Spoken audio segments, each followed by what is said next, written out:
ఓం శ్రీమాత్రే నమః. నమస్కారం అండి. ఎలా ఉన్నారు? అందరూ బాగున్నారా? మీరందరూ ఆనందంగా సంతోషంగా ఉండాలని అమ్మవారిని ఎప్పుడూ కోరుకుంటూ ఉంటాను. ధాత్రితో లక్ష్మీప్రియ క్రియేషన్స్కి స్వాగతం. మాఘ పురాణము 5వ అధ్యాయము. ఓ కప్ప అందమైన అమ్మాయిగా మారిన కథ. పరమ పవిత్రమైన మాఘ మాసంలో నిరాటంకంగా సాగుతున్న మాఘ పురాణంలో 5వ అధ్యాయంలోకి ప్రవేశించాం. ఈ కథనంలో అశ్వత్థ వృక్షం తొర్రలో నుంచి క్రింద పడిన కప్ప సుందరాంగిగా ఎలా మారింది, ఇంతకు ఆమె ఎవరు, ఆమె పూర్వజన్మ వృత్తాంతమేమిటి అనే విషయాలు శివపార్వతుల సంవాదం ద్వారా తెలుసుకుందాం.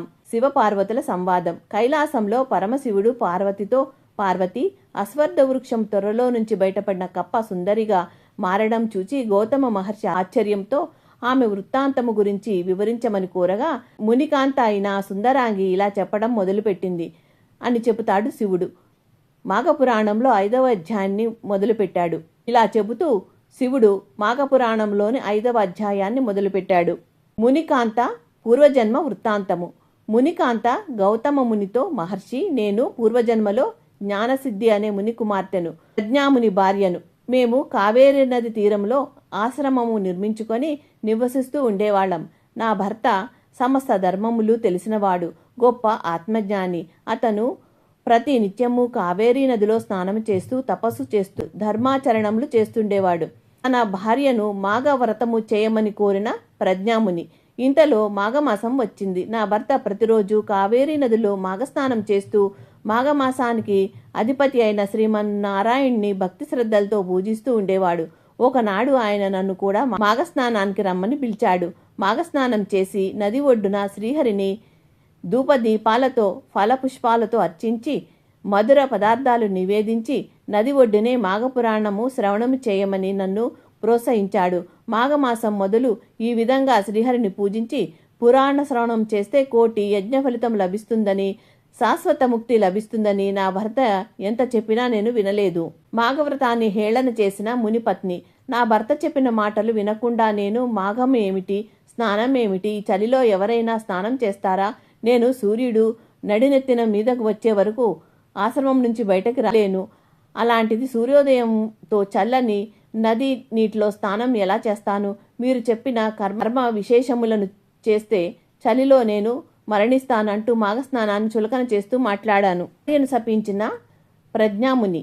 నా మాటలకు ఆగ్రహంతో అంతటి శాంత స్వభావుడైన నా భర్త నన్ను శపించాడు. ధర్మాన్ని అతిక్రమించిన కుమారుని, దుర్భాషలాడు భార్యను, బ్రాహ్మణ ద్వేషుడైన రాజును తక్షణమే శపించాలని నియమాన్ని అనుసరించి నా భర్త నన్ను కృష్ణవేణి నదీ తీరంలో నీరు లేని అశ్వత్థ వృక్షం త్వరలో కప్పలా పడి ఉండమని శపించాడు. నీరు లేకుండా కప్ప జీవనం ఎంతో కష్టం కదా.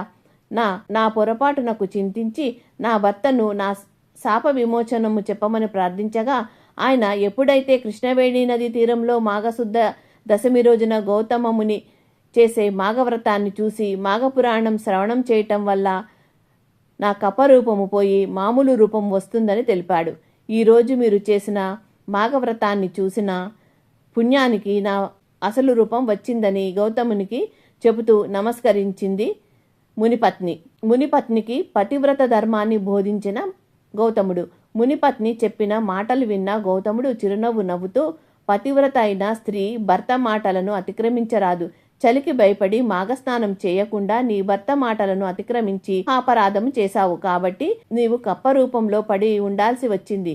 ఇప్పటికైనా కృష్ణవేణి నదిలో మాఘస్నానం చేసి నీ పాప పరిహారం చేసుకో అన్న గౌతమముని మాటలకు ఆ మునిపత్ని కృష్ణానదిలో మాఘస్నానం చేసి పునీతురాలైంది. కైలాసంలో శివుడు పార్వతితో, పార్వతి వినుము, కృష్ణానదిలో మాఘస్నానము చేసి శ్రీహరిని ఆరాధించిన పుణ్యానికి ఆ మునిపత్ని శాశ్వత వైకుంఠాన్ని పొందింది.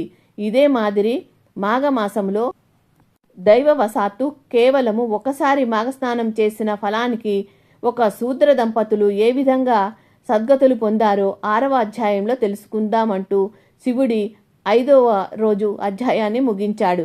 ఇది స్కాంద పురాణే మాఘమాస మహత్యే పంచమాధ్యాయ సమాప్తః. ఓం నమ శివాయ. తిరిగి 6వ అధ్యాయంలో కలుసుకుందాం.